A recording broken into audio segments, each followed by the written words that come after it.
अभी कुछ साल पहले मेरी हालत उतनी बेहतर नहीं थी और मेरी लड़ाई इसलिए भी तेज़ हो गई कि मेरी तरह न जाने कितने लोग होंगे जो अपने प्रेम को पाने के लिए संघर्ष कर रहे होंगे। अगर वो सुकून ही चला जाएगा तो फिर क्या ही फ़ायदा। भगवान भी देखता है कि तुम्हारे प्रयास कितने हैं और तुम कितना ज़्यादा ज़िद्दी हो उस शख्स के लिए। नमस्कार, सर्वप्रथम आप सभी को विक्रम संवत 2083 के शुभारंभ की, साथ ही चैत्र नवरात्र की हार्दिक शुभकामनाएँ।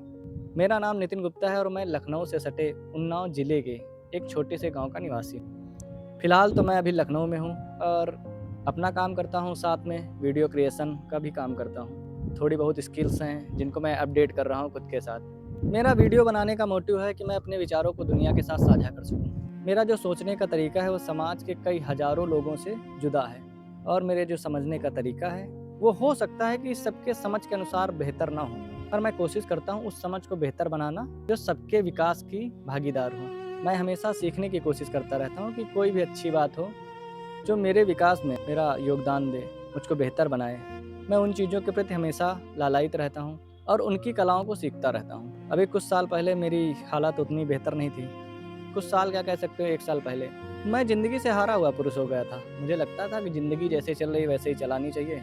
हो सकता है आज के दिन अगर मैं कुछ ना करता तो मेरी हालत और ही ज़्यादा दयनीय होती।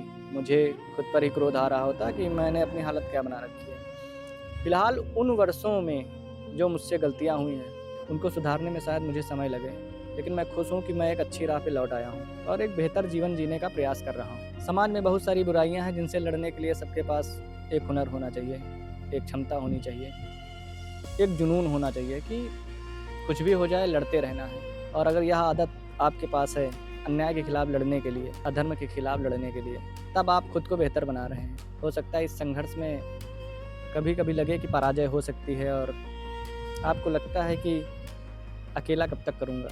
तो आप इस बात से बेफ़िक्र रहिए कि अकेले से कुछ नहीं होगा, अकेले से बहुत कुछ हो जाता है। एक अकेले ने पूरा पहाड़ काट डाला था, एक जिद की वजह से। समय लगता है पर हो जाता है। कुछ चीज़ें ऐसी होती हैं जिनमें समय की माँग बहुत कम होती है। टिक-टिक चला करती है कि अगर इसके पहले ना हुआ तो फिर वो चीज़ चली जाती है। इस समय मैं उसी टिक-टिक पे हूँ। चीज़ों को सँवारने का प्रयास कर रहा हूँ कि वो टिक-टिक चलती रहे और मैं उसे खुद बंद करूँ, वो स्वयं ना बंद हो और मैं लोगों को बता सकूँ कि मेहनत करने से हो जाता है। अगर आपके प्रयास अच्छे हैं, आपकी नीयत अच्छी है, तो आप बेहतर बन सकते हैं। बस अपनी मेहनत को कंटिन्यू करते रहिए।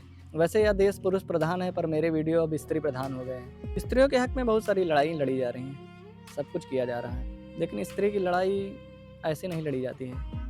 आप पोस्टर पे नहीं कर सकते हो। मैं जैसा कर रहा हूँ मैं इसको भी सही नहीं मानता हूँ। ऐसा करने से कुछ नहीं होगा। अगर आप अपने घर में अपनी स्त्रियों का सम्मान नहीं कर रहे हैं, उनसे अच्छे से बर्ताव नहीं कर रहे हैं, तो यह बेहतर नहीं है। आप स्त्री को बढ़ाने के प्रयास में बहुत पीछे हैं। मेरी लड़ाई ऐसी है कि मैं जिस स्त्री को प्रेम करता हूँ, उसके साथ आगे जीवन के सपने देख रहा हूँ और इन सपनों को मैं जीना चाहता हूँ। एक बेहतर रूप में, एक अच्छे रूप में, लेकिन परिवार के अंदर के जो क्लेश हैं, वो शायद बहुत ही ज़्यादा विकराल हैं या फिर कह सकते हो कि एक ऐसी सोच जिनको मारना बहुत ज़रूरी है, जिसको ख़त्म करना बहुत ज़रूरी है। इसी प्रयास में लगा हुआ हूँ कि एक दिन मैं इसे ख़त्म कर दूँगा और एक बेहतर जीवन जीने के सपने को सच कर दूँगा। और मेरी लड़ाई इसलिए भी तेज़ हो गई कि मेरी तरह न जाने कितने लोग होंगे जो अपने प्रेम को पाने के लिए संघर्ष कर रहे होंगे और बीच में ही रह गए होंगे। बात उठी, बात बढ़ी और बात कट गई, बात रह गई। मेरा यही कहना है कि आप अगर किसी के साथ सपने देख रहे हैं जीवन जीने के लिए, किसी स्त्री के साथ, तो उसका साथ निभाते रहिए और उसका साथ मत छोड़िए, क्योंकि अगर जो स्त्री तुमने पसंद की है, यकीनन वो बहुत ही ख़ास होगी, इसीलिए तुम उसको पसंद कर रहे हो पूरे जीवन के लिए। व्यक्ति उस स्त्री का साथ नहीं छोड़ता जिसके साथ वो कंफर्टेबल महसूस करता है, बेहतर महसूस करता है, एक सुकून महसूस करता है। जिनकी तमन्नाएँ जिस्म बदलने की होती हैं, वो फिर जिस्म बदल लेते हैं, उनको कोई आपत्ति नहीं होती।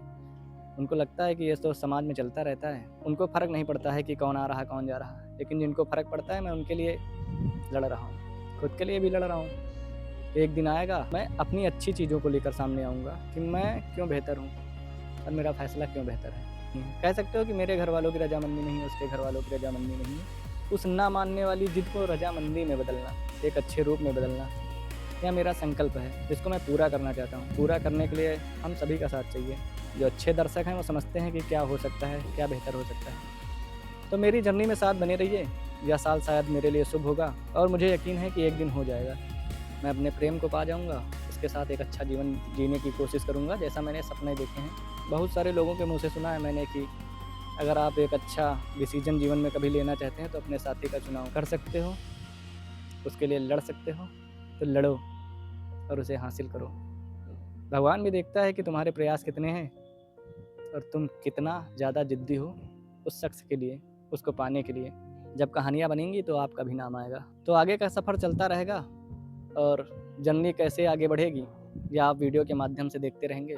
सफ़र में साथ रहने की हमें आपकी आवश्यकता है, तो आप हमें अपना समर्थन दे सकते हैं, सब्सक्राइब करके, लाइक करके, कमेंट करके और अपने विचार हमें साझा कर सकते हैं कि जीवन को कैसे बेहतर बना सकते हैं। धन्यवाद।